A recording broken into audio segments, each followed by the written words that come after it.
नमस्कार दोस्तों, स्वागत है आपका कक्षा प्लस पर।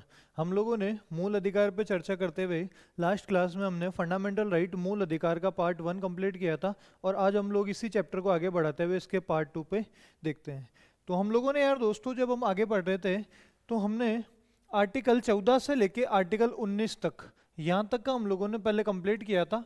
और जो लास्ट हमारी चर्चा हुई थी वो हुई थी फ्रीडम के ऊपर कि हम लोगों के पास में कई तरह की कौन कौन सी फ्रीडम हमें दी गई है। अब हम लोग जो चर्चा कर रहे हैं वो हम लोग आर्टिकल 20 के ऊपर चर्चा कर रहे हैं जो कि भारतीय संविधान के अंदर हमें मौलिक अधिकार के रूप में प्रदान किया गया है। अच्छा, आर्टिकल 20 क्या है? तो अपराधों के लिए दोष सिद्ध के विषय में संरक्षण। अपराधों के लिए दोष सिद्ध के विषय में संरक्षण हमें कंजर्वेशन देगा।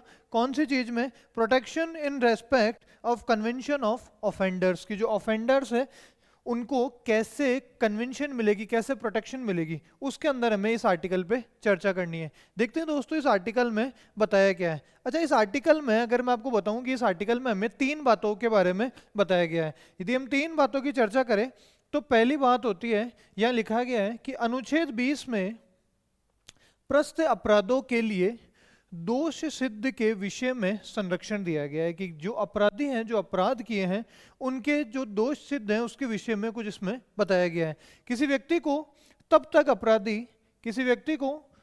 अपराधी नहीं ठहराया जा सकता जब तक कि उसने अपराध के समय लागू कानून का उल्लंघन नहीं किया हो।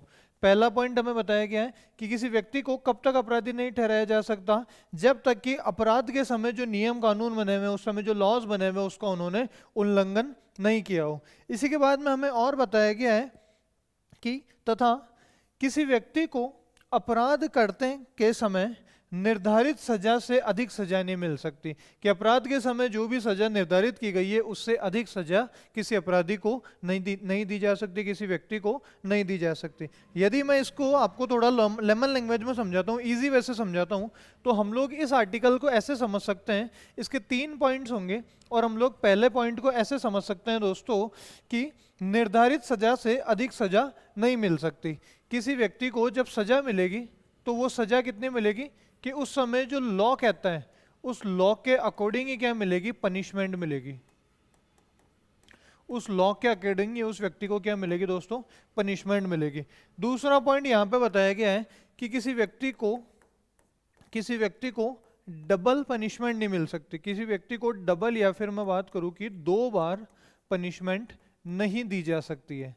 और तीसरा जो इसके अंदर पॉइंट इस आर्टिकल के अंदर हमें बताया गया है वो है कि जो क्रिमिनल है, वो जो व्यक्ति है, वो स्वयं के लिए गवाह नहीं बन सकता। वो स्वयं के लिए मतलब उसकी गवाही जो है वो खुद पे लागू नहीं होगी। स्वयं के लिए गवाह नहीं बन सकता, स्वयं के लिए गवाह नहीं बन सकता। ये 3 पॉइंट हमें आर्टिकल 20 के अंदर जो कि अपराधों के लिए दोष सिद्ध के विषय में संरक्षण देते हैं। 3 पॉइंट बताए गए हैं कि कोई व्यक्ति अगर उसने कोई क्राइम किया है तो क्राइम करने पे जो सजा मिलेगी, क्राइम करने पर जो उसे पनिशमेंट मिलेगी वो कौन सी होगी? तो पनिशमेंट वही होगी जो उस समय कानून बना हुआ होगा। किसी व्यक्ति को 2 बार सजा नहीं मिल सकती। सपोज करो कि किसी व्यक्ति को 1 बार सजा दी गई और वो सजा 5 साल की दी गई, लेकिन 5 साल खत्म होते होते कानून में बदलाव हुआ और अब उस सजा को बढ़ाकर यदि 10 साल कर दिया तो उस व्यक्ति को सजा उतनी ही मिलेगी जितनी उसे 5 साल के टाइम पीरियड से पहले जो उसे कानून के द्वारा दी गई थी उससे पूर्व कानून वाली सजा मिलेगी। कानून बदलने पर सजा बढ़ेगी नहीं, कम नहीं होगी, ऐसा कुछ प्रावधान नहीं होगा। तो इसके बाद में यदि हम लोग आगे देखें तो हम लोग अगले आर्टिकल की तरफ जाते हैं और अगला और बहुत इंपॉर्टेंट जो आर्टिकल है हमारे पास में वो क्या है? वो है हमारे पास में राइट टू लाइफ से रिलेटेड। तो इस आर्टिकल का नाम है दोस्तों जीवन व व्यक्तिगत स्वतंत्रता, लाइफ एंड पर्सनल लिबर्टी के कंजर्वेशन से रिलेटेड ये आर्टिकल है। और आर्टिकल को हम लोग राइट टू लाइफ के नाम से या फिर जीवन की स्वतंत्रता के नाम से जानते हैं। लिखा है जीवन व व्यक्तिगत स्वतंत्रता का उल्लेख आर्टिकल 21 के अंदर है, अनुच्छेद 21 के अंदर है। और इसके अनुसार व्यक्ति को उसके जीवन या व्यक्तिगत स्वतंत्रता से विधि द्वारा स्थापित प्रक्रिया के अनुसार ही वंचित किया जा सकता है। मतलब सर यह लिखा है दोस्तों, it declares that no person shall be deprive of his life और personal liberty except to procedure establish by law, कि अगर किसी को उसके जीवन से डिप्राइव किया जाएगा, अगर किसी का जीवन उससे छीना जाएगा या जीवन से रिलेटेड कोई साधन उससे छीने जाएंगे, तो वो केवल उससे छीने जा सकते हैं जो कि कानून के द्वारा बताए गए हैं। जो कानून के द्वारा सही है, केवल वहां से जीवन और व्यक्तिगत स्वतंत्रता, लाइफ एंड पर्सनल लिबर्टी जो है वो केवल कानूनी रूप से छीनी जा सकती है। इसके अलावा किसी व्यक्ति से कोई भी उसका जीवन या जीवन जीने के जो रास्ते हैं वो छीन नहीं सकता। अच्छा, ये आर्टिकल एक ऐसा आर्टिकल है जिससे रिलेटेड काफी लंबी चौड़ी एक डिबेट हुई थी, और इसकी डिबेट के ऊपर हम लोग चर्चा करते हैं कि इस आर्टिकल में हमें और क्या बताया गया। दोस्तों लिखा है कि 44वें संविधान संशोधन अधिनियम, ये बहुत इंपॉर्टेंट है और हमारे पास बहुत बार आया है दोस्तों। 44th कॉन्स्टिट्यूशन अमेंडमेंट एक्ट हमने काफी बार चर्चा की है, और आपको याद होना चाहिए कि अमेंडमेंट एक्ट कब आया था और इसमें क्या क्या चीजें हुई थी। तो 44वें संविधान संशोधन अधिनियम के बाद में आपातकाल जो है, आपातकाल में भी जीवन व व्यक्तिगत स्वतंत्रता के अधिकार को सीमित नहीं किया जा सकता, कि अगर देश में इमरजेंसी की सिचुएशन है तो इमरजेंसी की सिचुएशन में भी आपका आर्टिकल 21 जो है उसे नहीं छीना जा सकता दोस्तों। तो ये हमें आर्टिकल 21 के बारे में बताया गया। अच्छा, इस आर्टिकल्स के ऊपर धीरे धीरे टाइम के साथ साथ में कई तरह की डिबेट्स हुई थी, और इस आर्टिकल ने अपना विस्तृत रूप धारण किया। ये आर्टिकल धीरे धीरे आगे से आगे बढ़ता गया। जैसे हम कुछ केस की बात करेंगे और उस केस की बात करके हम लोग देखेंगे कि ये आर्टिकल कैसे बदला और इस आर्टिकल में हमें और क्या क्या मिला है। जैसे सबसे पहला केस बताया गया दोस्तों, people union for civil liberty. एक ग्रुप हो गया people union of civil liberty नामक एक संगठन ने सर्वोच्च न्यायालय मतलब supreme court, people union for civil liberty नामक एक संगठन ने सर्वोच्च न्यायालय में जनहित याचिका दायर की। जनहित याचिका होती है दोस्तों PIL, पब्लिक इंटरेस्ट लिटिगेशन। तो एक ग्रुप था जिसका नाम था people union for civil liberty, और इस ग्रुप ने सुप्रीम कोर्ट के अंदर जाके, ये पीपल यूनियन नाम का एक ग्रुप था, ये ग्रुप डायरेक्ट कहाँ गया दोस्तों, ये गया सुप्रीम कोर्ट, और सुप्रीम कोर्ट में जाकर इसने एक PIL डाली, एक पब्लिक इंटरेस्ट लिटिगेशन डाली। और उसमें कहा क्या गया था, तो उसमें कहा गया था कि संविधान के अनुच्छेद 21 में दिए गए जीवन के मौलिक अधिकारों में भोजन का अधिकार भी शामिल है। इसने कहा कि यार जब ये सुप्रीम कोर्ट गया, सुप्रीम कोर्ट ने बोला कि बोलो महाशय क्या हुआ, तो इसने कहा कि यार यदि हम इसको वापस देखें तो पीपल यूनियन नाम का एक ग्रुप था, और पीपल यूनियन नाम का ग्रुप डायरेक्ट कहां पर जाता है दोस्तों, ये हमारे देश के सबसे बड़े कोर्ट सुप्रीम कोर्ट जाता है। सुप्रीम कोर्ट ने पूछा कि यार क्या हुआ, आपका यहाँ आने का मकसद, तो इसने कहा कि साहब मेरे जो है फंडामेंटल राइट का क्या हुआ है, वायलेशन हुआ है, मेरे फंडामेंटल राइट का हनन हुआ है, मेरे मौलिक अधिकार का हनन हुआ है। और जब मेरे मौलिक अधिकार का हनन हुआ है तो इसके जरिए हम लोग आर्टिकल 32 के जरिए डायरेक्टली हम लोग किसको अप्रोच कर सकते हैं, सुप्रीम कोर्ट। तो मैं यहाँ पर आया हूँ। कोर्ट ने पूछा कि यार आपके मौलिक अधिकार का हनन कैसे हुआ ये बताओ, तो इसने कहा कि यार आर्टिकल 21 जो है इंडियन कॉन्स्टिट्यूशन का, उस आर्टिकल 21 के अंदर, अनुच्छेद 21 के अंदर राइट टू लाइफ, जीवन की स्वतंत्रता दी गई है। और इसने कहा कि यार यदि मैं अपने लाइफ, अपने जीवन के अंदर यदि मुझे भोजन प्राप्त ना हो, या फिर मुझे अच्छा भोजन प्राप्त ना हो, या समय के अनुसार भोजन प्राप्त ना हो, तो क्या मेरा जीवन चल पाएगा। तो इसने सुप्रीम कोर्ट में यही एक PIL डाली कि यार देश में कई लोग ऐसे हैं, देश में रहने वाले कई नागरिक ऐसे हैं, कई गरीब लोग ऐसे हैं जिन्हें समय पे भोजन नहीं मिल पा रहा, या फिर उन्हें समय के अनुकूल भोजन नहीं मिल पा रहा। तो उस भोजन के लिए इसने एक PIL डाली, पब्लिक इंटरेस्ट लिटिगेशन डाली, लोगों के हित में एक याचिका डाली कि यार इस आर्टिकल 21 के अंदर, अनुच्छेद 21 के अंदर जीवन में मौलिक अधिकारों के साथ में भोजन को भी मौलिक अधिकार बनाया जाए कि यार आपके पास में क्या राइट टू फूड होना चाहिए, आपके पास में भोजन करने का अधिकार होना चाहिए। तो इस आर्टिकल के अंदर हमें, आर्टिकल 21 के अंदर ही हमें ये चीज देखने को मिलती है। यदि हम आगे देखें तो एक और केस बताया गया दोस्तों जिसका नाम है ओल्गा टैलिस बनाम ओल्गा टैलिस वर्सेस बम्बई नगर निगम। ये एक और वाद हमें बताया गया है, एक और केस बताया गया है। और ये केस हुआ कब था, तो इस केस के बारे में हमें बताया गया है कि 1985 में आजीविका के अधिकार को जीवन के अधिकार का हिस्सा बताया गया। इस केस में क्या बताया गया कि जो आजीविका का अधिकार है, जो जीवन जीने के लिए जो सोर्स चाहिए, लाइवलीहुड चाहिए, उसके अधिकार को क्या बताया गया, जीवन जीने के अधिकार का हिस्सा बताया गया। इसी के तहत पथ विक्रेता अधिनियम 2014 भी बनाया गया और सुप्रीम कोर्ट ने यहाँ पर क्या बोला कि यार आपको जो है जीवन के अंदर आजीविका का अधिकार भी मिलना चाहिए। यदि हम इस थ्योरेटिकल चीज को छोड़ के और यदि हम एक ब्रॉड लेवल पे चर्चा करें तो आज हम लोगों ने राइट टू लाइफ के अंदर अलग अलग केस के जरिए आपके जो क्वेश्चंस आते हैं ना दोस्तों, वो यहाँ से आते हैं कि राइट टू लाइफ जो कि आर्टिकल 21 के अंदर आता है, इसके अंदर हमने अलग अलग केस के जरिए आज तक क्या क्या प्राप्त कर लिया है, फिर हमें क्या क्या चीजें यहाँ पे मिल चुकी है। तो दोस्तों अभी हमने पढ़ा आजीविका के बारे में, मतलब लाइवलीहुड के बारे में, आजीविका के बारे में, कि हमारे पास में किसका अधिकार है, आजीविका का अधिकार, राइट टू लाइवलीहुड।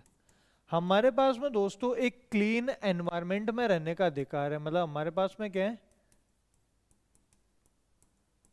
एनवायरनमेंट से रिलेटेड अधिकार है कि हमारे आसपास का वातावरण कैसा होना चाहिए, क्लीन होना चाहिए हमारे आसपास का वातावरण, हमारे पास में ये अधिकार है। हमारे पास में दोस्तों इसी के अंदर राइट टू फूड है, राइट टू फूड, कि आपके पास में भोजन करने का या फिर भोजन प्राप्त करने का भी क्या है, इसके अंदर आपको एक अधिकार दिया गया है। इसी के अंदर यदि हम बात करें दोस्तों तो हमारी लाइफ के साथ में हमें डिग्निटी के साथ में, आत्म सम्मान के साथ में, आत्म सम्मान के साथ में जीने का अधिकार है। यदि हम और चर्चा करें इसके अंदर तो हमारे पास में दोस्तों प्राइवेसी का अधिकार है, हमारे पास में धीरे धीरे टाइम के साथ साथ में हमें जो है वो एजुकेशन का अधिकार है, हमें शिक्षा का अधिकार है। तो ऐसे करके कई अधिकार यहाँ पे धीरे धीरे मिलने लगे। मुझे याद है दोस्तों कि 2022 के अंदर 2022 के अंदर सिविल सर्विस एग्जाम था। 2022 के UPSC CSC civil service exam के अंदर एक क्वेश्चन आया था कि आपको एक अधिकार दिया जाता है जिसका नाम है right to marry, right to marry, शादी या विवाह का अधिकार। और क्वेश्चन में पूछा गया था कि ये भारतीय संविधान के कौन से अनुच्छेद के अंदर आता है। तो यार आप यदि जीवन का आपके पास अधिकार है तो उस जीवन में आपको जीवन साथी चुनने का अधिकार भी होगा, तो इसका मतलब ये आर्टिकल 21 के अंतर्गत आता है। और आर्टिकल 21 के अंतर्गत जब ये आता है तो हमारे पास में जीवन साथी चुनने का अधिकार, जो इस एक बड़े एग्जाम के अंदर यूपीएससी सिविल सर्विस एग्जाम 2022 के अंदर आया हुआ क्वेश्चन है, ये हमारे लिए एक इंपॉर्टेंट हो जाता है। इसके बाद में दोस्तों कई तरह की चीजें हैं कि यार हमारे पास शिक्षा का अधिकार है तो सरकार इसके लिए आपको फ्री और कंपलसरी एजुकेशन देती है। आजीविका के लिए पहले राजीविका चलाया गया था, अभी नरेगा चलाया जाता है, तो कई तरह का इंदिरा गांधी शहरी रोजगार योजना के अंदर सरकार आपको आजीविका देती है। एनवायरमेंट से रिलेटेड आपके कई अधिकार सरकार पूरे कर रही है। फूड के लिए आपको अभी एक इंदिरा रसोई नाम की सरकार की योजना है जिसके अंदर आपको पहले अन्नपूर्णा थी और आपको भोजन दिया जाता है। डिग्निटी सेल्फ रेस्पेक्ट के लिए आपको समाज के अंदर इक्वल ट्रीट किया जाता है। प्रिवेसी मतलब आपके पास में अपनी चीजों को प्राइवेट रखने का अधिकार है, और इसी के तहत आप लोग चाहें जिससे यदि कोई आपसे डिमांड करे तो आप लोग आधार कार्ड देने के लिए मना कर सकते हैं। तो ये भी हमारे पास कहाँ आता है, राइट टू लाइफ आर्टिकल 21 के अंतर्गत आता है। यहाँ पे कई केस हुए हैं दोस्तों और इससे रिलेटेड काफी विस्तृत जानकारी है। एक और केस के बारे में हम लोग चर्चा करते हैं। केस का नाम है दोस्तों सुभाष कुमार वर्सेस बिहार राज्य। केस का नाम क्या है, सुभाष कुमार वर्सेस बिहार राज्य, और हुआ कब था, 1991 के अंदर हुआ था। इसके अंदर सुप्रीम कोर्ट ने क्या बोला, तो सर्वोच्च न्यायालय ने जीवन के अधिकार में स्वस्थ पर्यावरण मतलब क्लीन एनवायरनमेंट का अधिकार भी शामिल किया गया कि यार जब हम जीवन जी रहे हैं, हमें जीवन जीना है, तो उस जीवन के अंदर क्या हमें अच्छे वातावरण का अधिकार नहीं है क्या। इसको लेके सुभाष कुमार जो है वो कोर्ट में पहुंचे और यहाँ पे सर्वोच्च न्यायालय सुप्रीम कोर्ट ने अधिकार दिया कि यार जब आप जीवन जी रहे हो तो आपको उस जीवन में आपकी इच्छा से एक क्लीन एनवायरनमेंट का अधिकार भी है, क्योंकि वो कहीं ना कहीं आपकी लाइफ को अफेक्ट करता है, आपके जीवन को प्रभावित करता है। तो ऐसा भी अधिकार दिया गया था। प्लस प्रदूषण मुक्त हवा और स्वच्छ पानी का अधिकार भी इसी में शामिल किया गया। इसका मतलब आपको क्लीन वाटर मिले, आपको क्लीन एयर मिले, ये सब भी इसी के अंदर दिए गए। अब धीरे धीरे दोस्तों ये एक ब्रॉड आर्टिकल है तो इसका और विस्तार होने लगा, और जब हमने पढ़ा था कि 86th कॉन्स्टिट्यूशन अमेंडमेंट एक्ट आया था 2002 के अंदर। 86 कॉन्स्टिट्यूशन अमेंडमेंट आया 2002 के अंदर, जिसके अंदर फंडामेंटल ड्यूटी, मौलिक कर्तव्यों में एक और कर्तव्य बढ़ाया गया था और शिक्षा का अधिकार दिया गया था। तो इसके अंदर, इस 86 अमेंडमेंट एक्ट के अंदर एक और आर्टिकल जोड़ा गया, आर्टिकल 21 के अंदर, 21A या 21 क। और इस 21 क के अंदर क्या दिया गया? मौलिक अधिकार के अंदर शिक्षा का अधिकार क्या बना दिया गया? मौलिक अधिकार बना दिया गया। और इसी के बाद में जो है हमारे यहाँ पे एजुकेशन से रिलेटेड काफ़ी कुछ किया गया सरकार के द्वारा।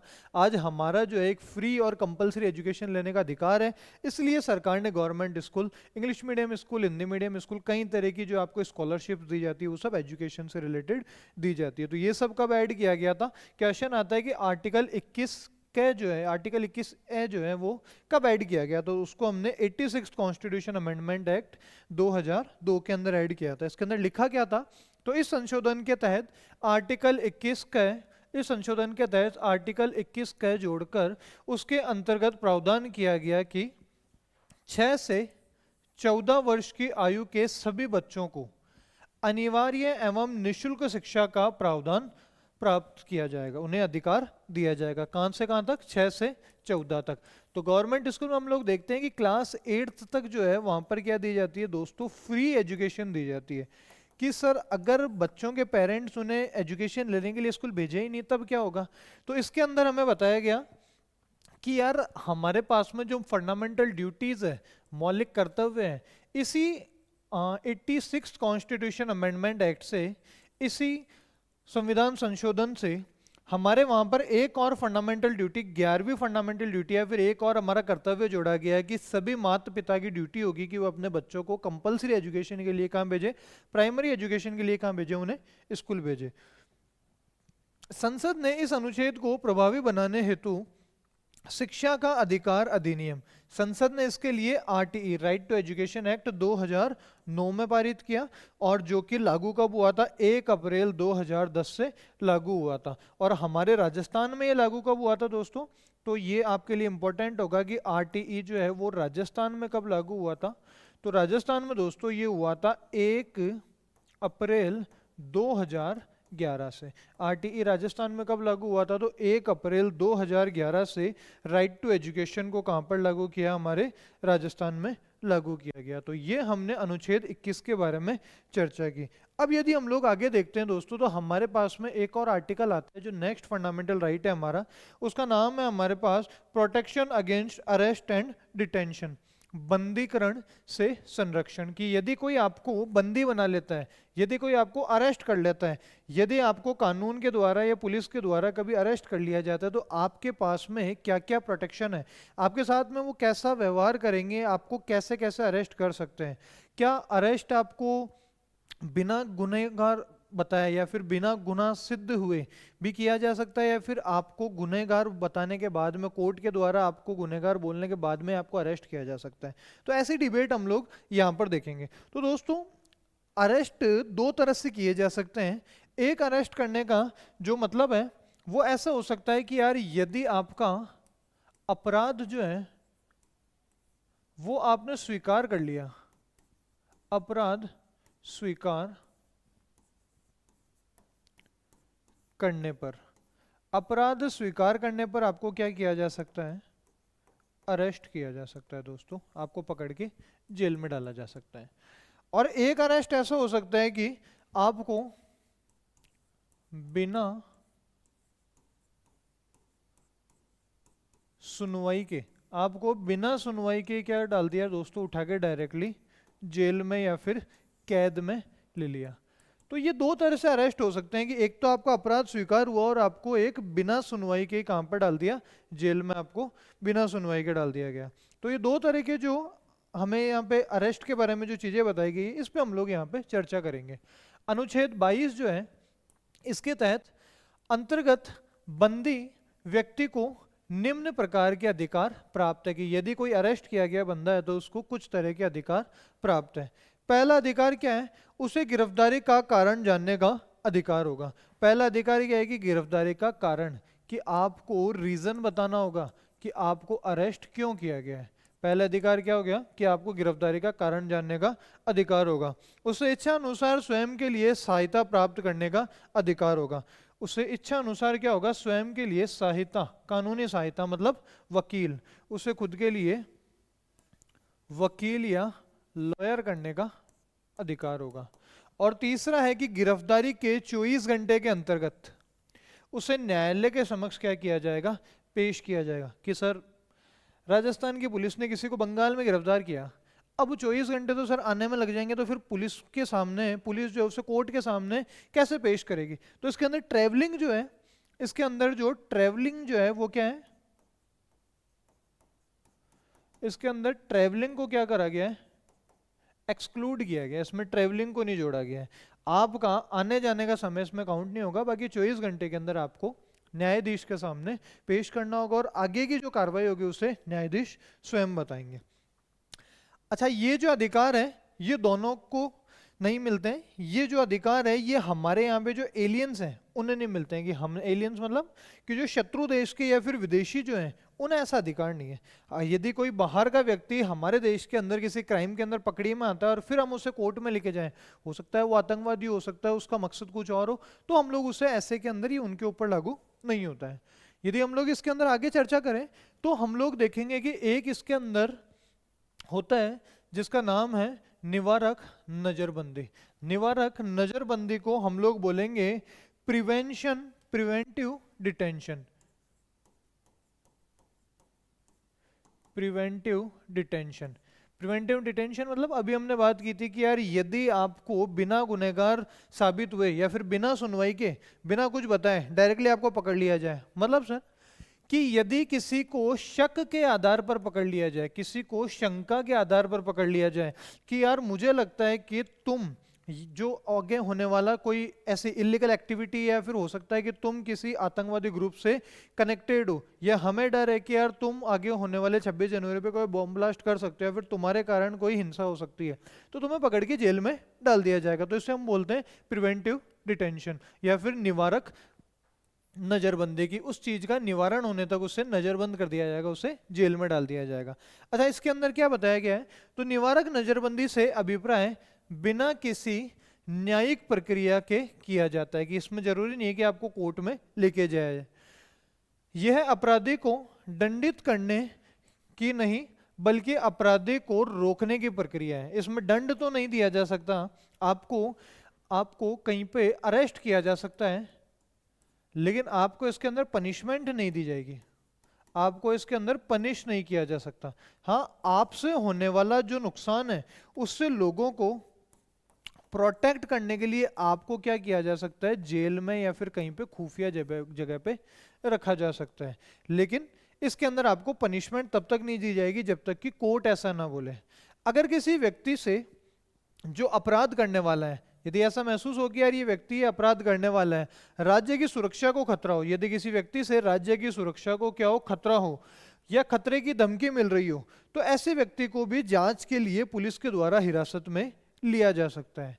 इस प्रावधान के तहत 3 महीने से अधिक समय तक किसी व्यक्ति को बंदी नहीं रखा जा सकता। किसी व्यक्ति को यदि बंदी रखा है तो हम लोगों को कितना टाइम मिलेगा, आपको 3 महीने मिलेंगे। 3 महीने से ज्यादा आप किसी व्यक्ति को बंदी नहीं रख सकते।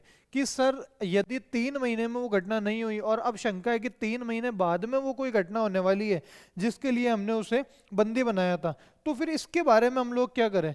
तो यदि ऐसा कोई होता है तो आप इस 3 महीने को बढ़ा भी सकते हो, और इसको आप बढ़ा सकते हो एडवाइजरी बोर्ड के रिकमेंडेशन पे। एक बॉडी होती है, उस बॉडी के कहने पे यदि वो कहता है कि हाँ इसे आप, परामर्श करने वाली जो समिति, एडवाइजरी देने वाली जो बॉडी है, इसके कहने पे आप इसे और भी बढ़ा सकते हो। जज की इसके अंदर जो है स्वीकृति लागू होती है।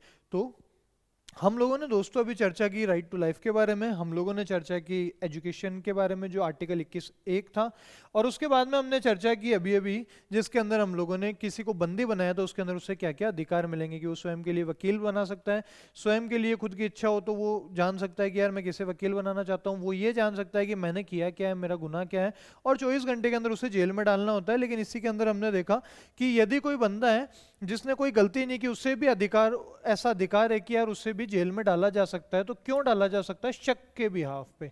शक मतलब कि उससे लगता है कि यार इससे देश की सुरक्षा को या राज्य की सुरक्षा को कोई खतरा है, तो उसे जेल में डाला जा सकता है। लेकिन मैक्सिमम टाइम कितना होगा? 3 महीने, लेकिन इससे बढ़ा दिया जा सकता है एडवाइजरी बॉडी के या एडवाइजरी बोर्ड के कहने के अनुसार। इसके बाद में यदि हम चर्चा करें तो इससे रिलेटेड कुछ कानून भी बनाए गए हैं। पहला कानून है हमारे पास राष्ट्रीय सुरक्षा अधिनियम, दूसरा हमारे पास हो गया पीओटीए पोटा, तीसरा हो गया हमारे पास गैर कानूनी गतिविधियां निवारण अध्यादेश कानून।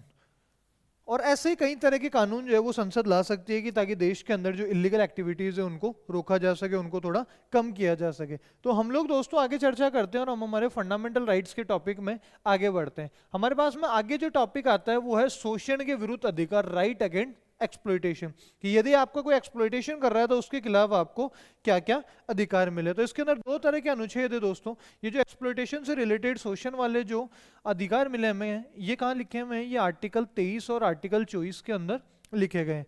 अच्छा, आर्टिकल 23 के अंदर क्या लिखा गया है? तो हम लोग सबसे पहले अनुच्छेद 23 पे चर्चा करेंगे। तो मानव के क्रय विक्रय, मतलब ह्यूमन ट्रैफिकिंग नहीं हो सकती है, मानव का क्रय विक्रय नहीं हो सकता, आप इंसान को बेच नहीं सकते हो, ऐसा यहां पर हमें बताया गया है। बालत श्रम, मतलब आप लोग बाल श्रम या फिर बेगार नहीं करवा सकते। बेगार मतलब क्या होता है? बेगार का मतलब होता है दोस्तों कि आपको विदाउट मनी, बिना पैसे दिए आपसे क्या करवाया जा रहा है? आपसे काम करवाया जा रहा है। हम नहीं बोलते कभी कि किसी काम के बदले हमें कुछ पैसा नहीं मिले, या किसी काम को मैं आपको बोलूँ कि यार इस स्टूल को उठा के वहाँ रखो, थोड़ी देर बाद में बोलोगे यार उसको एक काम करो वहाँ से यहाँ ले आओ, फिर वापस बोलोगे यहाँ से वहाँ लेके जाओ, तो तुम बोलोगे कि यार सर क्या बेगार करवा रहे हो? बेगार मतलब इसके बदले आपको पैसा नहीं मिल रहा। मैं बोलोगे इसको यहाँ से वहाँ उठा के लेके जाओ और 100 रुपये मिलेंगे, वहाँ से वापस लाओ फिर से 100 रुपये मिलेंगे, तो इसमें आपको प्रॉब्लम नहीं होगी। तो ये होता है बेगार, ऐसा काम जिसके अंदर आपको कोई मॉनेटरी गेन ना हो रहा हो, जिसके अंदर आपको किसी तरह का कोई पैसा ना मिल रहा हो। तो आर्टिकल 23 के तहत बोला गया है कि यार आप लोग मानव का क्रय विक्रय नहीं कर सकते, ह्यूमन ट्रैफिकिंग नहीं कर सकते, आप लोग बेगार सिस्टम को फॉलो नहीं करवा सकते। अब कोई किसी का गुलाम वाला सिस्टम अब नहीं चलेगा।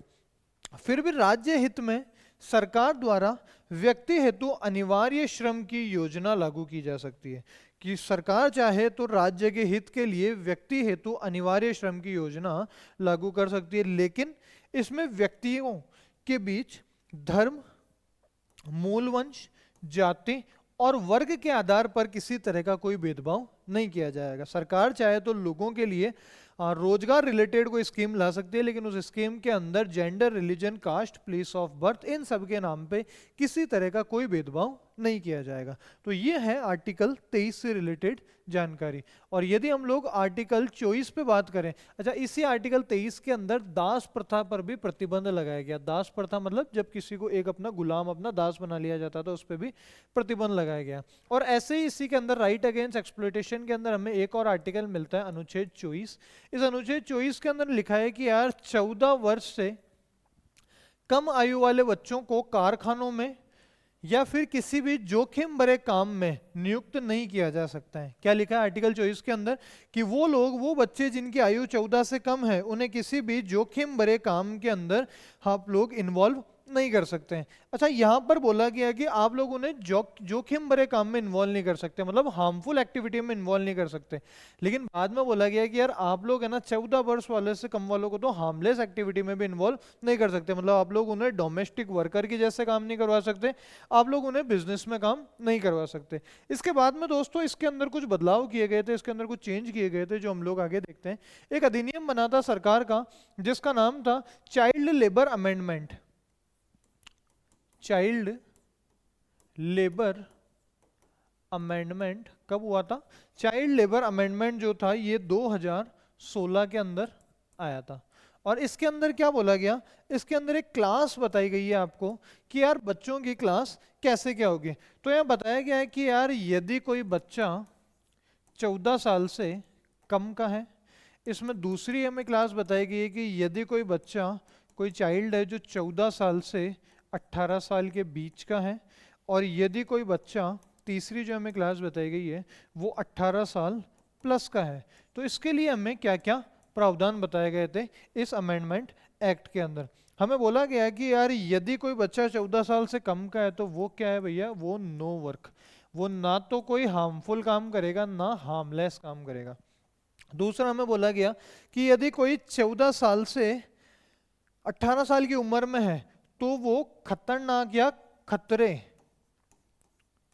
वाले कार्य, वो खतरे वाले कार्य को नहीं करेगा। खतरे वाले कार्य में इन्वॉल्व नहीं होगा, मतलब किसी भी तरह की हैजार्डियस एक्टिविटी जहां पर उसे किसी तरह का कोई नुकसान हो सकता है, ऐसी किसी एक्टिविटी में इन्वॉल्व नहीं होगा। और यदि कोई जिसकी उम्र 14 से 18 से ज़्यादा है तो वो हर तरह का काम करने के लिए योग्य है, लेकिन हर तरह के काम में कभी भी इलीगल काम नहीं आता है।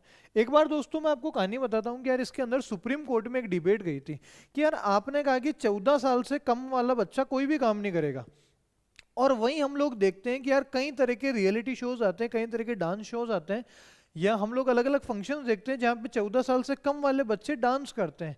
क्या वो गलत नहीं है? और वो भी तो वहाँ पे उन्हें अच्छी इनकम हो रही है, अच्छा पैसा मिल रहा है, तो क्या वो गलत नहीं है क्या? तो यहाँ पर कोर्ट ने दलील दी कि यार वो काम हैजार्डियस नहीं है, वो काम नुकसानदायक या खतरनाक वाला नहीं है, वो काम ऐसा है जहाँ पर उनके अंदर एक उनका जो टैलेंट है वो निकल के आ रहा है, तो ऐसा काम आपको अलाउ किया जाएगा। तो ये एक सुप्रीम कोर्ट का स्टेटमेंट था। इसके बाद में एक और हमें अधिकार मिलता है जो हमारे पास में नेक्स्ट आर्टिकल स्टार्ट होते हैं, वो है हमारे पास दोस्तों right to freedom of religion. Right to freedom of religion मतलब आपके पास में जो नेक्स्ट आर्टिकल आते हैं वो है दोस्तों धार्मिक स्वतंत्रता से रिलेटेड आर्टिकल्स। और इसमें आपके पास में टोटल 3 आर्टिकल हैं। आर्टिकल आपके पास में हो गया 25, आपके पास हो गया 26 और आपके पास हो गया 27। ये 3 आर्टिकल्स हमें धार्मिक स्वतंत्रता से रिलेटेड दिए गए हैं। तो अब हम लोग इन पे चर्चा करते हैं।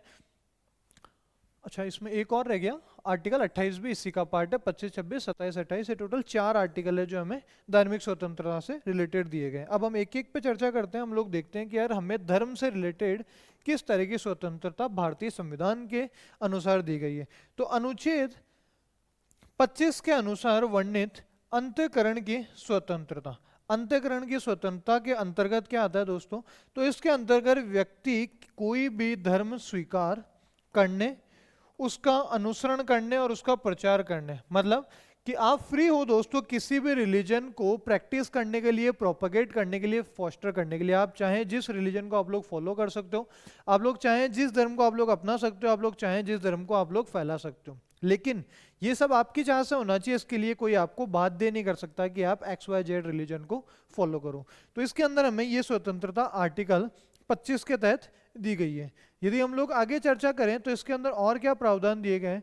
यह लिखा है कि धार्मिक संस्थानों में बिना किसी भेदभाव प्रवेश और पूजा करने का अधिकार होगा, कि आप चाहें जिस धार्मिक संस्थान में, आप चाहे मंदिर, मस्जिद, चर्च, किसी भी धार्मिक संस्थान में जाएं, वहां पर आपसे रिलीजन के नाम पे, धर्म के नाम पे किसी भी तरह का कोई भेदभाव नहीं किया जाएगा। इस स्वतंत्रता के अंतर्गत धर्म का अनुसरण करवाने का अधिकार प्राप्त नहीं है, कि इसके अंदर ऐसा अधिकार नहीं है कि आप चाहें उस रिलीजन को किसी से फॉलो करवा सकते हैं, किसी से आप फोर्सफुली किसी रिलीजन को फॉलो करवा सकते हैं, ऐसा अधिकार यहाँ पे हमें दिया नहीं गया है।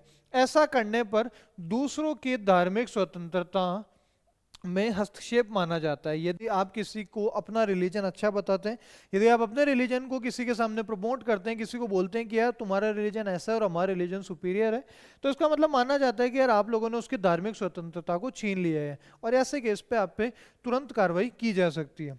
यहाँ किसी भी व्यक्ति के साथ धार्मिक भेदभाव नहीं किया जा सकता, किसी भी व्यक्ति के साथ में धार्मिक भेदभाव नहीं किया जा सकता। न ही राज्य कोई आधिकारिक धर्म है, ना ही हमारे राज्य का कोई आधिकारिक धर्म है। हमने उद्देशिका में प्रियम्बल में पढ़ा था कि इंडिया एक ऐसा कंट्री है, तो हम लोगों ने देखा था कि इंडिया एक सेक्युलर स्टेट है, मतलब धर्मनिरपेक्ष मतलब इंडिया एज अ कंट्री किसी भी रिलीजन को सपोर्ट नहीं करेगा। यहाँ देश का नहीं दोस्तों, देशवासियों का धर्म है। तो इसलिए हम लोग बोलेंगे कि यार इंडिया एज अ कंट्री किसी भी रिलीजन को सपोर्ट नहीं करता है। आपके पास में किसी भी रिलीजन को फॉलो करने की, प्रैक्टिस करने की, उससे अपनाने की पूरी छूट है, लेकिन किसी पे जबरदस्ती कुछ थोपा नहीं जा सकता है। अच्छा, इसी आर्टिकल 25 के तहत, ये जो हम आर्टिकल 25 पे चर्चा कर रहे थे, इसी आर्टिकल 25 के तहत जो सिख लोग हैं, उन्हें, उन सिख लोगों को कृपाण रखने की जो सरकार से जो परमिशन मिली है, जो कटार वगैरह वो रखते हैं, वो इसी आर्टिकल के तहत मिलेगी। आप लोग अपने धर्म को अपने अकॉर्डिंग चला सकते हो, अपने धर्म को अपने अकॉर्डिंग मैनेज कर सकते हो। यदि हम लोग आगे देखें तो कई बार केस ऐसा भी हुआ कि यार सर इस धार्मिक स्वतंत्रता में हम लोग क्या करते हैं कि एक गणेश विसर्जन नाम का महोत्सव मनाते हैं, और उसके अंदर हम लोग डायरेक्टली किसी वाटर बॉडी के अंदर, पानी के आसपास तालाब के अंदर जाके गणेश जी को विसर्जित करते हैं। और इससे कुछ एनवायरमेंटलिस्ट जो होते हैं उन्होंने जाके कोर्ट में केस दायर किया कि यार इससे जो है एनवायरमेंट खराब हो रहा है, वाटर बॉडी या एक्वेटिक लाइफ खराब हो रही है। तो इससे रिलेटेड कई बार ऐसे इश्यूज भी आए, तो हम लोग अभी जो है सारी चीजें इको फ्रेंडली वे से मैनेज करने लगे हैं। यदि हम लोग आगे देखें तो धर्मनिरपेक्षता जो है हमने ली कहां से है, तो हमारे देश में जो धर्मनिरपेक्षता है कि सारे धर्म आपके यहाँ पे बराबर है, वो हम लोगों ने यूरोपियन मॉडल की बात ही भारत में राज्य और धर्म के बीच पृथक्करण नहीं किया है। यह लिखा है दोस्तों कि संविधान द्वारा राज्य को धार्मिक कुरीतियों के निराकरण हेतु धार्मिक मामलों में मूल्य आधारित हस्तक्षेप करने का अधिकार दिया गया है। कि यदि कोई सरकार चाहे, कोई स्टेट मतलब सरकार, आपकी गवर्नमेंट चाहे कि किसी धर्म के अंदर किसी तरह की कोई कुरीति है, किसी तरह की कोई पुरानी ऐसी रूढ़िवादी परंपरा है, तो सरकार चाहे तो ऐसी परंपराओं को हटाने के लिए कानून बना सकती है। यहाँ पर आपको निवारण के लिए ऐसी चीजें दी गई है। जैसे आप लोगों को याद होगा कि एक 3 तलाक करके एक कंसेप्ट था, जिसे अभी हमारी तत्कालीन सरकार ने अपने पिछले टर्म में रिमूव किया था। इससे पहले हिंदुओं के अंदर भी कई तरह की ऐसी चीजें थी कि महिलाओं के साथ में सती प्रथा जैसा कुछ कर्म किया जाता था। विधवा की यहाँ पे जो है विडो रीमैरिज नहीं होती थी, फिर से पुनर्शादी नहीं हो सकती थी। तो इससे रिलेटेड जो भी चीजें थी इन सबको हमारे यहाँ पे सरकार द्वारा समय समय पे खत्म किया जा सकता है। इसके बाद में यदि हम लोग देखें तो हमें जो अगला आर्टिकल मिलता है वो है यहाँ पे, अच्छा एक और देखो, यहाँ एक राजनीतिक शास्त्री है जिनका नाम है राजीव भार्गव जी। और राजीव भार्गव जी का एक स्टेटमेंट है कि धर्मनिरपेक्षता का उसूली फासले का सिद्धांत का है। उन्होंने धर्मनिरपेक्षता को, धर्मनिरपेक्षता मतलब सेक्युलर स्टेट को,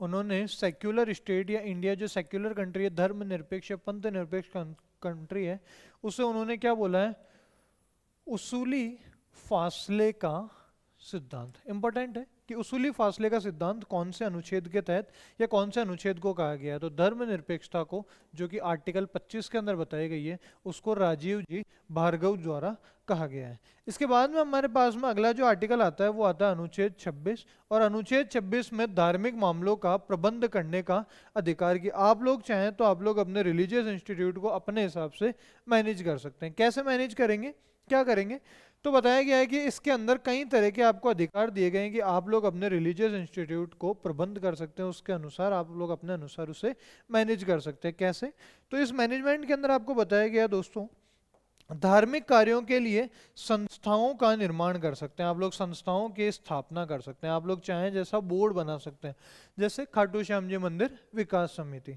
तो आप लोग ऐसे करके सालासर बालाजी विकास समिति, तो ऐसे आप लोगों ने सुना होगा। तो ऐसे आप लोग क्या कर सकते हैं, अपने यहाँ पे धार्मिक चीजों को मैनेज करने के लिए, आपके उस मंदिर को मैनेज करने के लिए कई तरह की संस्थाओं का निर्माण कर सकते हैं। इसके अंदर यदि हम लोग आगे चर्चा करें तो चल अचल संपत्ति के अर्जन व स्वामित्व का अधिकार, एक और आपको अधिकार दिया गया है कि आपके धार्मिक रिलेटेड जो भी चल अचल संपत्ति है उसका आपको स्वामित्व का अधिकार है, आपके रिलीजियस मैटर को मैनेज करने का अधिकार आपको स्वयं दिया गया है। इसके बाद में दिया गया है उस संपत्ति का कानून के अनुसार संचालन करने का अधिकार, कि आप लोग उससे कानून के अनुसार चला सकते हो, और यदि आप लीगली करेक्ट हो तो आप लोग अपने रिलीजियस अफेयर को अपनी इच्छा हो जैसे आप लोग मैनेज कर सकते हो, आपको कोई किसी तरह की कोई रोक टोक वहां पे देखने को नहीं मिलेगी। इसके बाद में यदि हम लोग चर्चा करें तो हम लोग अगले आर्टिकल पे जो चर्चा करते हैं ये हमारा नेक्स्ट आर्टिकल है, और ये आता है हमारा आर्टिकल नंबर 27। किसी विशिष्ट धर्म की अभिवृद्धि के लिए करों के संदाय से संबंधित स्वतंत्रता, कि आपको आपके रिलीजियस मैटर को, आपको अपने रिलीजियस अफेयर में जो भी टैक्सेशन लगता है, जो भी टैक्स लगता है, उस टैक्स की आपको हर तरह की स्वतंत्रता दी जाएगी। Freedom from taxation to promote है रिलीजन। अच्छा, ऐसा हम लोगों ने कभी देखा कि यार कई तरह के धार्मिक कार्यक्रमों को ऑर्गेनाइज करवाने के लिए आपसे रसीदें कटवाई जाती है, कोई जागरण करवाना है किसी तरह, कोई मेला है तो आपसे उसका चंदा लिया जाता है। इसी आर्टिकल के तहत हम लोग बोल सकते हैं कि आपको किसी भी तरह के धार्मिक प्रोग्राम को स्पॉन्सर करने के लिए, पैसा देने के लिए, चंदा लेने के लिए आपको कभी भी क्या नहीं किया जा सकता दोस्तों, आपको फोर्स नहीं किया जा सकता, आपको वहां पे आप पे दबाव नहीं डाला जा सकता। ये हमारे पास इसी आर्टिकल के अंदर आता है। यह लिखा है दोस्तों, किसी भी व्यक्ति को ऐसा कर देने के लिए, कर मतलब टैक्स, कि किसी भी व्यक्ति को ऐसा टैक्स देने के लिए बाध्य नहीं किया जा सकता जिससे किसी विशिष्ट धर्म या धार्मिक संप्रदाय की अभिवृद्धि या पोषण में व्यय किया जाएगा। किसी भी व्यक्ति को टैक्स देने के लिए, पैसा देने के लिए, चंदा देने के लिए किसी भी व्यक्ति को फोर्स नहीं किया जा सकता, और यदि उस चंदे को किसी एक स्पेसिफिक या फिक्स रिलीजन के ऊपर खर्च किया जा रहा है तब तो बिल्कुल भी नहीं किया जा सकता दोस्तों। ये कहाँ लिखा है आपसे, आर्टिकल 27 के अंदर लिखा है। राम मंदिर निर्माण से रिलेटेड या किसी भी मंदिर में कोई फंक्शन से रिलेटेड किसी भी धार्मिक संस्था आपसे किसी तरह का कोई चंदा जोर जबरदस्ती नहीं मांग सकती, सब कुछ स्वेच्छा होता है, आपकी इच्छा के अनुसार चलता है। इसके बाद में हमारे पास में जो एक और धार्मिक आर्टिकल आता है, जो हमारे फ्रीडम ऑफ रिलीजन से रिलेटेड आर्टिकल आता है, वो हमारे पास में अनुच्छेद 28 कि राजकीय संस्थाओं में धार्मिक शिक्षण पर रोक। कि राजकीय संस्थाएं मतलब कि वो सभी संस्थाएं जो कि स्टेट के द्वारा, मतलब सरकार के द्वारा दिए गए फंड से चल रही है, सरकारी स्कूल है या सरकार के द्वारा दिए गए पैसे से चल रही है, वहां पर आपको धर्म के नाम पर स्वतंत्रता दी जाएगी, वहां पर आपको किसी पर्टिकुलर रिलीजन को स्पेशल नहीं बताया जाएगा।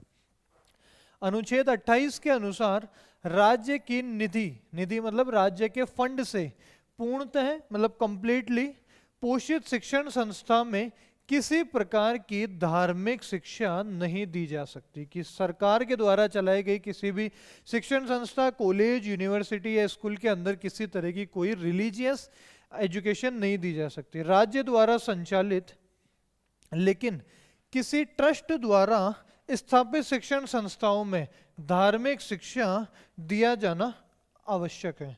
कोई ऐसा जो शिक्षण संस्था है जो राज्य के द्वारा मैनेज किया जा रहा है लेकिन उसे कोई ट्रस्ट के द्वारा चलाया जा रहा है, वो आपको किसी तरह की धार्मिक शिक्षा दे सकते हैं, लेकिन यहाँ पर आपको वो लोग फोर्स नहीं कर सकते हैं कि पर्टिकुलर रिलीजन को आपको फॉलो करना होगा। बहुत सारे स्कूल्स हैं जिनका नाम किसी रिलीजन से रिलेटेड है, या किसी जैसे सूफिया स्कूल क्रिश्चियन नाम है, या फिर हम लोग बात करें सेंट पॉल क्रिश्चियन नाम है, कॉन्वेंट स्कूल्स होती है क्रिश्चियन नाम है, या कई तरह की स्कूल्स होती है केडी जैन, तो वो आपको जैन धर्म से रिलेटेड।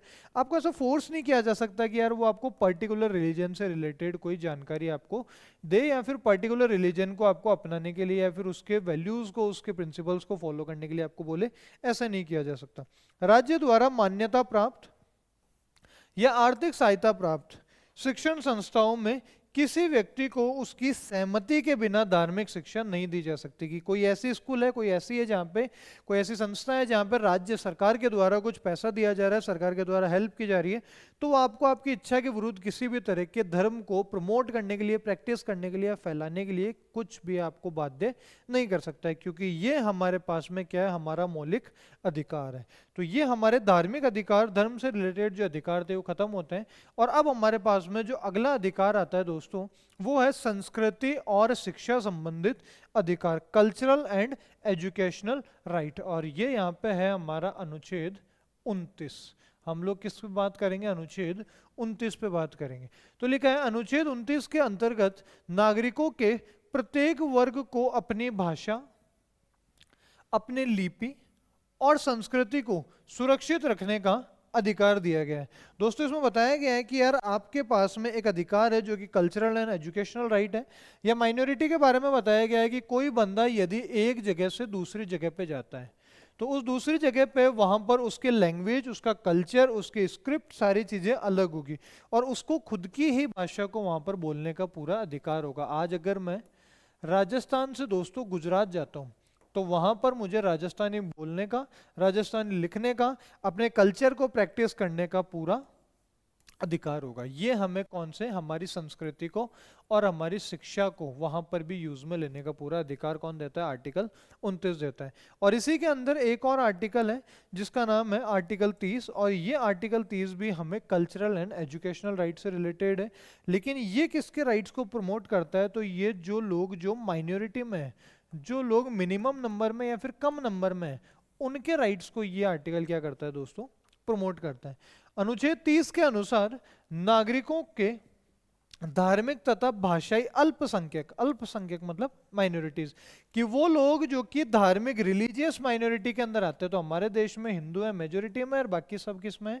माइनॉरिटी में। तो जो लोग रिलीजियस माइनॉरिटी में आते हैं और लैंग्वेज के अंदर भी माइनॉरिटी में आते हैं, वर्ग को अपनी इच्छा अनुसार शिक्षण संस्था की स्थापना व उनके संचालन संबंधित अधिकार प्राप्त होंगे। कि जो लोग माइनॉरिटी में हैं वो अपने रिलीजन के अनुसार, अपने कल्चर के अनुसार, अपने लैंग्वेज के अनुसार, अपने अनुसार जो भी शिक्षण संस्थाएं हैं उन्हें अपने अनुसार मैनेज कर सकते हैं, उन्हें चला सकते हैं, उनकी स्थापना कर सकते हैं। ये भी हमें एक अधिकार इसके तहत दिया गया है। इसके बाद में दोस्तों एक और बताया गया है कि राज्य द्वारा वित्तीय सहायता प्रदान करते समय किसी भी ऐसी संस्था के साथ भेदभाव नहीं किया जाएगा। कि जब भी राज्य आपको वित्तीय सहायता देगा तो आपके साथ में किसी ऐसी संस्था के साथ में भेदभाव राज्य नहीं कर सकता है। तो दोस्तों ये हमने आर्टिकल 30 तक की चर्चा की। और इसके बाद में हमारे पास में था एक आर्टिकल जिसका नाम था आर्टिकल 31, जिसका नाम था दोस्तों right to property. Right to property मतलब कि संपत्ति का अधिकार, और इस संपत्ति के अधिकार को हमने हटा दिया था। तो हमारे पास पहले टोटल 7 मौलिक अधिकार थे, वर्तमान में हमारे पास में 6 मौलिक अधिकार है। 31 को हमने हटा के आर्टिकल 301 के अंदर इससे हमने लीगल राइट बना दिया था। और अब हमारे पास में जो हमारा सबसे महत्वपूर्ण राइट आता है उसका नाम है आर्टिकल 32। इस आर्टिकल 32 के बारे में यदि मैं आपको बताऊं तो आर्टिकल 32 इतना इंपॉर्टेंट है दोस्तों कि मेरे किसी फंडामेंटल राइट का, मौलिक अधिकार का क्या हो गया दोस्तों? वायलेशन हो गया, उसका हनन हो गया। इसका हनन होने पे हम लोग जानते हैं कि यार हम लोग कोर्ट के अंदर कैसे जाते हैं? कि सबसे पहले हम लोग लोअर कोर्ट के अंदर जाते हैं, जो हमारे स्टेट के अंदर, हमारी डिस्ट्रिक्ट, हमारी सिटी के अंदर या हमारे डिस्ट्रिक्ट के अंदर होता है। लोअर कोर्ट से हम लोग हायर कोर्ट जाते हैं, और हायर कोर्ट से हम लोग जब जाते हैं तो हम लोग सुप्रीम कोर्ट जाते हैं। ये हमारे देश का इंटीग्रेटेड जुडिशरी सिस्टम है, हमारा कोर्ट जो है सारे जुड़े हुए हैं।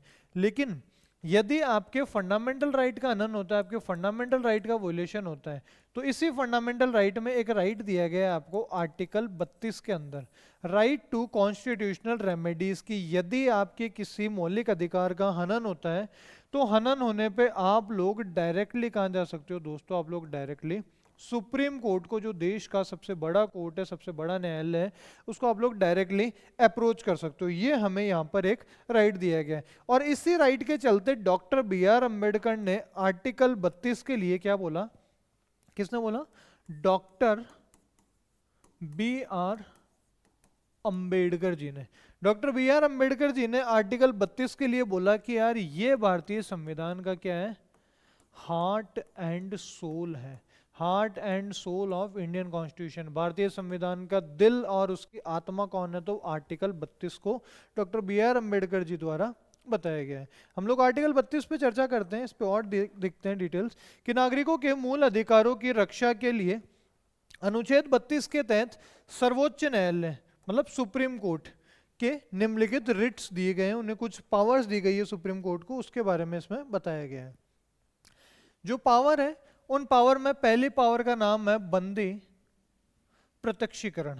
बंदी प्रत्यक्षीकरण। और अगर इस रिट्स के बारे में हम लोग देखें तो इससे बोला जाता है हेबिस कॉर्पस। इसके अंदर क्या है कि यदि किसी को अरेस्ट किया जाता है तो अरेस्ट करने के लिए उसमें क्या बताना होगा? वैध है या नहीं है, वो यहाँ पे देखा जाता है। कि जैसे किसी व्यक्ति को जेल में डाल दिया गया, और जब किसी व्यक्ति को जेल में डाला गया तो उसके घर वाले डायरेक्टली कोर्ट को अप्रोच कर सकते हैं कि इसे जेल में डाला तो क्या इसे जेल में डालना सही था, क्या इसका गुनाह था, ये सब साबित हुआ या नहीं हुआ, उसके लिए एक रिट है जो डायरेक्टली कोर्ट में मिल सकती है, उससे हम लोग बोलते हैं बंदी प्रत्यक्षीकरण। इसे यदि हम लोग थोड़ा ढंग से समझे, डिटेल में समझे, तो यह बताया गया दोस्तों, ये न्यायालय द्वारा संबंधित अधिकारी के निश्चित समय व स्थान पर बंदी को उपस्थित करने के लिए जारी की जाती है कि किसी व्यक्ति को यदि पकड़ लिया गया है और उसे समय पर कोर्ट में उपस्थित नहीं किया जा रहा है तो फिर न्यायालय क्या करेगा, इसके घर वाले जो हैं वो कोर्ट में जाके गुहार लगाएंगे और न्यायालय क्या करेगा, एक रिट जारी करेगा, एक आदेश निकालेगा। और उस आदेश के समय क्या है कि किसी व्यक्ति को निश्चित समय व स्थान पर उपस्थित करने के लिए एक रिट जारी करेगा ताकि न्यायालय जान सके कि व्यक्ति को जो अरेस्ट किया गया, उसे जो जेल में डाला गया है वो वैध रूप से डाला गया है, मतलब उसे लीगली डाला गया है, या फिर अवैध रूप से डाला गया है। किसी व्यक्ति को अरेस्ट किया गया है तो क्या जो उसका अरेस्ट करने का जो तरीका है वो लीगल है, क्या वो कानूनों के दायरे में, या फिर उसे किसी और कारण से अरेस्ट कर लिया गया है जो कि शायद इलीगल फॉर्म भी हो सकता है। तो ऐसे के अंदर न्यायालय एक रिट पास करता है, उसका नाम है बंदी प्रत्यक्षीकरण। इसके बाद में हमारे पास में जो दूसरी रिट आती है, उस दूसरी रिट का हमारे यहाँ पे नाम है परमादेश। परमादेश जो रिट है, इस परम आदेश के अंदर देखो जैसा नाम में है कि यार परम प्लस आदेश, तो यहाँ पर आदेश दिया जाता है, कर्तव्य पालन नहीं करने पर अधिकारियों को आदेश दिया जाता है। इस रिट के द्वारा न्यायालय कर्तव्य पालन न करने वाले अधिकारों को ऐसा करने के लिए आदेश देता है। एक रिट है, यदि कोई अधिकारी है, कोई सरकारी अफसर है और वो अपने काम को ढंग से फॉलो नहीं कर रहे हैं, आपने कोर्ट में जाके गुहार लगाई तो कोर्ट क्या करेगा, आपके लिए एक रिट देगा, अपने पावर को यूज करेगा और उस पावर का नाम है परम आदेश। इससे उस अधिकारी को अपने कर्तव्य को पालन करने के लिए कोर्ट आदेश देगा। अच्छा, ये जो रिट है ये प्राइवेट बंदे के खिलाफ काम में नहीं आ सकती है। ये रिट जो है ये किसी प्राइवेट कंपनी या प्राइवेट इंडिविजुअल के खिलाफ नहीं आ सकती, ये पब्लिक मतलब सरकारी तंत्र से जुड़े हुए बंदे से रिलेटेड, उसी व्यक्ति से रिलेटेड काम करेगी।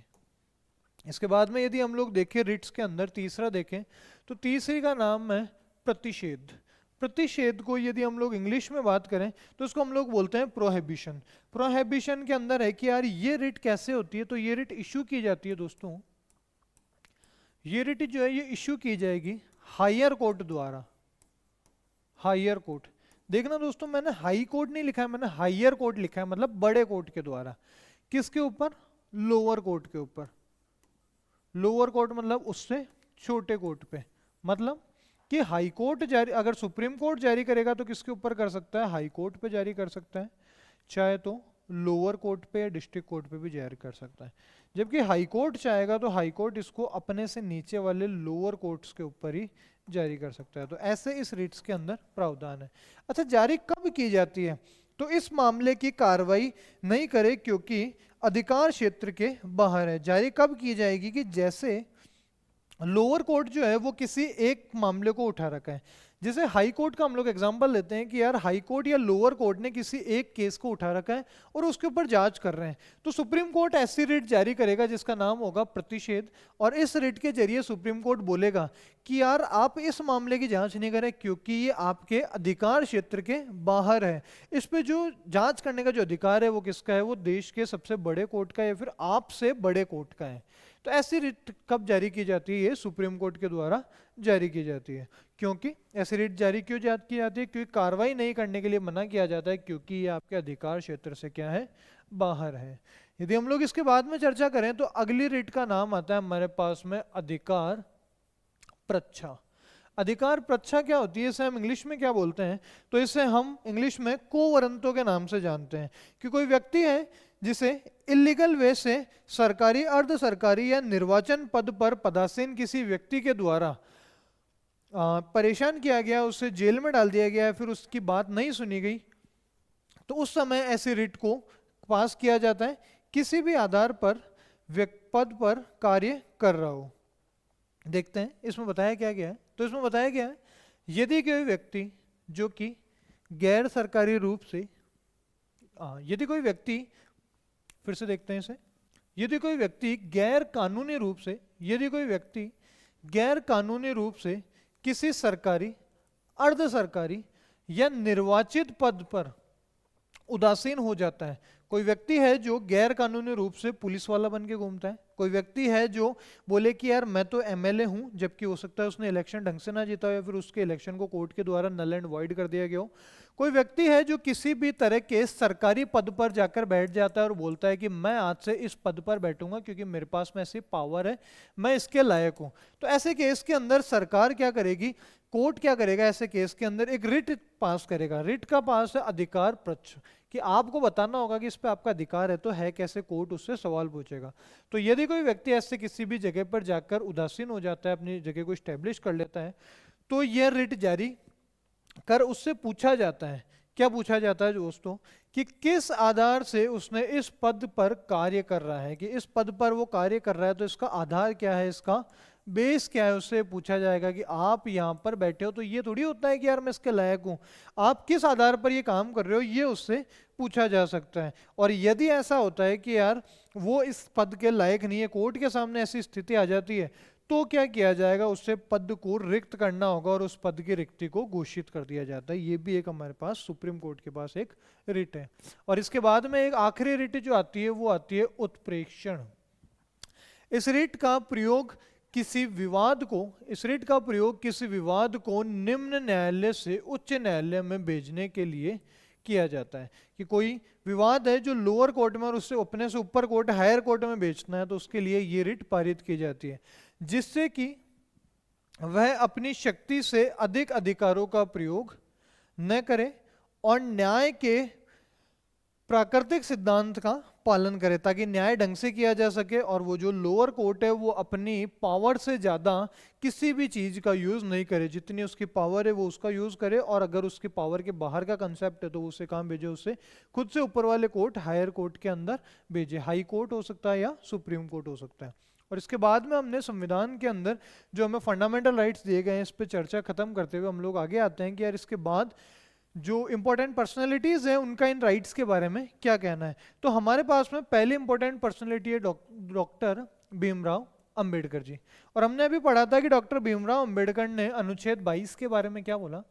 उन्होंने कहा कि यार ये अनुच्छेद क्या है, ये एक ऐसा अनुच्छेद है जो कि कॉन्स्टिट्यूशन का हार्ट एंड सोल है, संविधान का हृदय और संविधान की आत्मा है। अनुच्छेद 22 के महत्व को स्पष्ट करते हुए कहा था कि यदि मुझसे कोई यह पूछे कि संविधान का वह कौन सा अनुच्छेद है जिसके बिना संविधान शून्य प्राय हो जाएगा, कि जिसके बिना संविधान चल नहीं पाएगा, संविधान शून्य हो जाएगा, तो मैं इस अनुच्छेद को छोड़कर किसी और अनुच्छेद की तरफ इशारा नहीं करूंगा। इसका मतलब उन्होंने संविधान का सबसे इंपॉर्टेंट अनुच्छेद किससे बताया, आर्टिकल 32 को बताया है। और इसीलिए उन्होंने कहा कि यार ये आर्टिकल 32 क्या है, ये संविधान का हृदय और संविधान की आत्मा है, ये संविधान का सोल एंड संविधान का हार्ट है। इसके बाद में एक और इम्पोर्टेंट पर्सनैलिटी है जिनका नाम है सरदार हुकुम सिंह जी। और सरदार हुकुम सिंह जी है, उनके अनुसार भी एक कथन बताया गया है फंडामेंटल राइट से रिलेटेड, ये भी हमारे लिए काफ़ी इंपॉर्टेंट होने वाला है। इन्होंने बहुसंख्यकों से रिलेटेड, मेजोरिटी और माइनॉरिटी से रिलेटेड एक अपना स्टेटमेंट दिया है। बहुसंख्यकों पर एक गंभीर उत्तरदायित्व है। इन्होंने कहा कि यार जो लोग देश के अंदर मेजोरिटी में हैं उन पर क्या है, एक गंभीर उत्तरदायित्व है, उनकी एक इंपॉर्टेंट रेस्पॉन्सिबिलिटी है। उत्तरदायित्व देते हुए उन्होंने कहा क्या है, उन्होंने कहा है कि अल्पसंख्यकों की सुरक्षित महसूस करे, कि देश के अंदर जो लोग मेजोरिटी में है वो ऐसे काम करे कि जो देश में माइनॉरिटी में है, जो अल्पसंख्यक है, वो आपके साथ में कैसा महसूस करे, सुरक्षित महसूस करे। केवल एक धर्मनिरपेक्ष शासन में ही अल्पसंख्यक सुरक्षित रहेंगे। और आपके यहाँ पे अल्पसंख्यक कब सुरक्षित रहेंगे, जब आप अपने देश को कैसा बनाओगे, धार्मिक रूप से इक्वलिटी वाला रखोगे, आप अपने देश को एक सेक्युलर स्टेट बनाओगे, धर्मनिरपेक्ष राज्य बनाओगे। उनके लिए राष्ट्रवादी होना लाभकारी होगा। और अगर आपका देश एक राष्ट्रवादी देश है तो ये माइनॉरिटीज के लिए एक लाभकारी मौका सिद्ध होगा। तो ऐसे दोस्तों हमने फंडामेंटल राइट्स, मौलिक अधिकारों पे पूरी चर्चा खत्म की है। और अब हम लोग देखेंगे आगे जो हमारे संविधान से रिलेटेड जो भी हमारे पास में जो आगे इंपॉर्टेंट हमें चीज़ें बताई गई है। अब दोस्तों हम लोग आगे डीपीएसपी से रिलेटेड, हम लोग राष्ट्रपति से रिलेटेड, हम लोग प्रधानमंत्री से रिलेटेड, संसद से रिलेटेड, इन सब की हम लोग चर्चा करेंगे। हम लोग अब एग्जीक्यूटिव, लेजिस्लेचर और जुडिशरी से रिलेटेड टॉपिक्स को आगे देखेंगे। यहाँ पर हमारी मूल अधिकारों का जो वीडियो था ये समाप्त होता है। और आगे आने वाले वीडियो जो है आपको टाइम टू टाइम कक्षा प्लस के इसी प्लेटफॉर्म या डिजिटल प्लेटफॉर्म पर आपको प्रोवाइड कर दिए जाएंगे। इसी के साथ में दोस्तों मैं आज तो आपसे इससे मैं विदा लेना चाहूँगा और कक्षा प्लस के साथ में जुड़े रहिए आगे आने वाले वीडियो के लिए। धन्यवाद दोस्तों।